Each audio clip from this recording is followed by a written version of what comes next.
ഒരു മുസ്ലിം പെണ്ണിനെ സംബന്ധിച്ചിടത്തോളം അവൾക്കറിയാം, അവളുടെ കുടുംബത്തിൽ അവൾ വന്ന പശ്ചാത്തലം അവൾക്കറിയാം.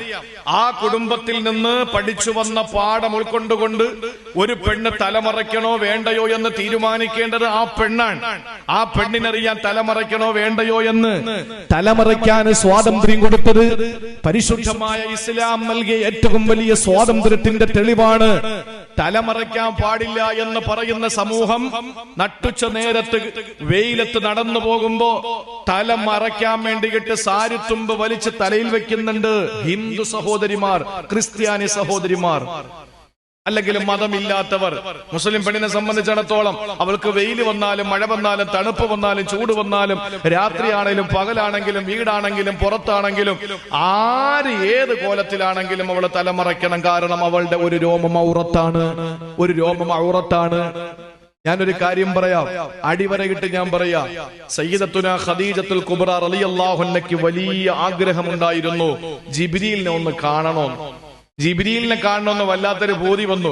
കാരണം ജിബ്രീൽ വന്ന് ഓരോ കാര്യങ്ങൾ പറയുമ്പോൾ ഓടി വരുന്നത് ഖദീജ ബീവിയുടെ അടുത്ത റസൂലുള്ളാഹി സ്വല്ലല്ലാഹു അലൈഹി വസല്ലം തങ്ങൾ. അങ്ങനെ ഖദീജ ബീവി നബി തങ്ങളോട് ചോദിച്ചു, നബിയെ ജിബ്രീൽ വരുമ്പോ എനിക്കൊന്ന് കാണിച്ചു തരുമോ? ശ്രദ്ധിച്ച് കേൾക്കണം.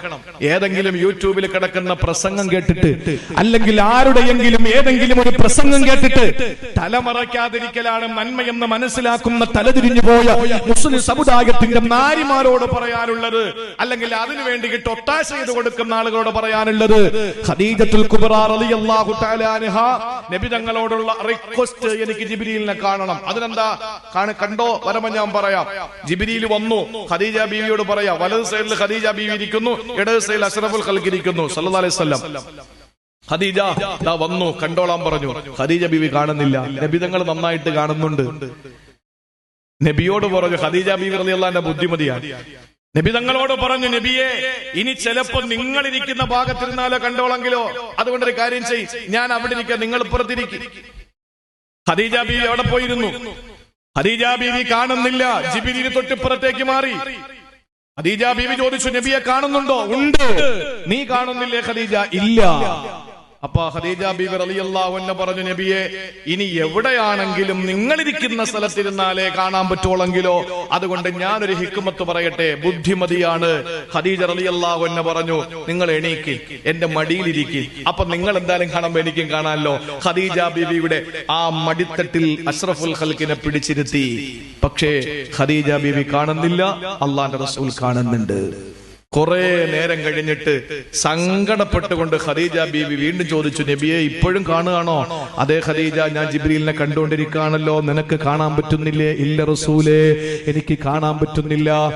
ഒരു കുറച്ച് നിമിഷം കഴിഞ്ഞ ഉടനെ ഖദീജ ബീവി ചോദിച്ചു, നബിയെ ഇപ്പൊ നിങ്ങൾ കാണുന്നുണ്ടോ എന്നൊന്ന് നോക്കിയേ. ആ സമയത്ത് അഷ്റഫുൽ ഖൽഖ് നോക്കിയിട്ട് പറഞ്ഞു, ഇല്ല ഖദീജ, ഞാനും കാണുന്നില്ല.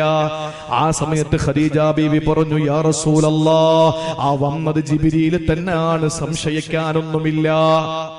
അഷ്റഫുൽ ഖൽഖിന് ആകെ ഒരു ആശങ്ക, എന്താ ഈ പറയുന്നത്? എന്റെ വലത്തും ഇടത്തും വന്ന് എന്നെ പിടിച്ച് മടിയിലിരുത്തിയിട്ടും നീ കാണുന്നില്ല, ഞാൻ കാണുന്നുണ്ട്. അവസാനം എന്റെ കൺമുമ്പിൽ നിന്ന് മറഞ്ഞു പോയപ്പോ നീ പറയുന്നു ആ വന്നത് ജിബ്രീലാണ്. എന്താ എനിക്ക് മനസ്സിലാവുന്നില്ലല്ലോ. അഷ്റഫുൽ ഖൽഖിനോട് ഖദീജ ബീവി പറഞ്ഞു, ഒരു സാധാരണക്കാരിയായ എനിക്ക് കാണാൻ പറ്റൂല, അങ്ങ് അള്ളാന്റെ റസൂലായതുകൊണ്ട് ജിബ്രീലിനെ കണ്ടതാ. പക്ഷെ വന്നത് ശൈത്താനാണോ ജിബ്രീലാണോ എന്ന് ഞാനൊരു ടെസ്റ്റ് നടത്തി നബിയെ. എന്ത് ടെസ്റ്റാ നടത്തിയത്? ഞാൻ ഇടത്തിരിക്കുമ്പോഴും വലത്തിരിക്കുമ്പോഴും നിങ്ങൾ എന്റെ മടിയിലിരിക്കുമ്പോഴും ഞാൻ തലമുടി മുഴുവനും മറച്ചിരുന്നു. എനിക്കൊരു ചെറിയ ഡൗട്ട് വന്നു, ഈ വന്നത് ശൈത്താനാണോ മലക്കാണോ എന്ന്. അങ്ങനെ ഞാൻ പെട്ടെന്ന് തലമുടിയിൽ നിന്ന് 1-2 മുടിയെടുത്ത് ഞാൻ അങ്ങ് പുറത്തേക്ക് ഇട്ടപ്പോൾ ജിബ്രീൽ പെട്ടെന്ന് അങ്ങ് മാഞ്ഞുപോയി. കാരണം ഔറത്ത് കാണാൻ മലക്കിന് കഴിയൂല, അതുകൊണ്ട് ആ വന്നത് ഒറിജിനൽ മലക്ക് തന്നെയാണ്. ഇനി നിങ്ങൾ ചിന്തിച്ചോ, നിങ്ങളുടെ അടുക്കൽ അള്ളാഹുവിന്റെ റഹ്മത്തിന്റെ മലക്കുകൾ വരാത്തതിന്റെ കാരണം നിങ്ങളുടെ ശരീരത്തിന്റെ മറ്റ് ഭാഗങ്ങൾ പോലെ നിങ്ങൾക്ക് ഔറത്താണ് തലമുടി. ഏവനെങ്കിലും നിരീശ്വരവാദം തലച്ചോറിനെ പിടിച്ചൊലക്കുമ്പോ 4 കാശിന് വേണ്ടി കിട്ടി എവിടെയെങ്കിലും മുസ്ലിം പെണ്ണിന്റെ തലമുടി തുറന്നിടണമെന്ന് വാദിക്കുന്നെങ്കിൽ അവനോട് പോയി പണി നോക്കാൻ പറയലാണ് മുസ്ലിം പെണ്ണ് ചെയ്യേണ്ടത്. അല്ലാതെ അത് കേട്ടോടനെ ഇതെല്ലാം കൂടെ വാരി ദൂരേക്ക് എറിഞ്ഞിട്ട് ഇനി ഞാൻ അങ്ങനെ ഒരു ചിന്തയാണ് എന്റെ ജീവിതത്തിൽ എന്ന് പറഞ്ഞ് പോകുന്ന പെണ്ണിനെ പറ്റി കയ്യാലപ്പുറത്തിരിക്കുന്ന തേങ്ങയെന്നേ പറയാൻ പറ്റുള്ളൂ, അല്ലെങ്കിൽ തുമ്മിയത്തിരിക്കുന്ന മൂക്കെന്നേ പറയാൻ പറ്റുള്ളൂ. പോണത് പോട്ടെ, നമുക്ക് വേണ്ട. ഇത് കേട്ടിട്ടും പോണവര് പോണേ പൊയ്ക്കോട്ടെ. അല്ലാതെ മതബോധമുള്ള പെണ്ണുങ്ങളാണെങ്കിൽ എന്ത് വേണം? അവര് തലം മറച്ച് തന്നെ നടക്കണം. സാന്ദർഭികമായി ഞാൻ പറയാണ്, ഇത് എന്തിനു പറഞ്ഞു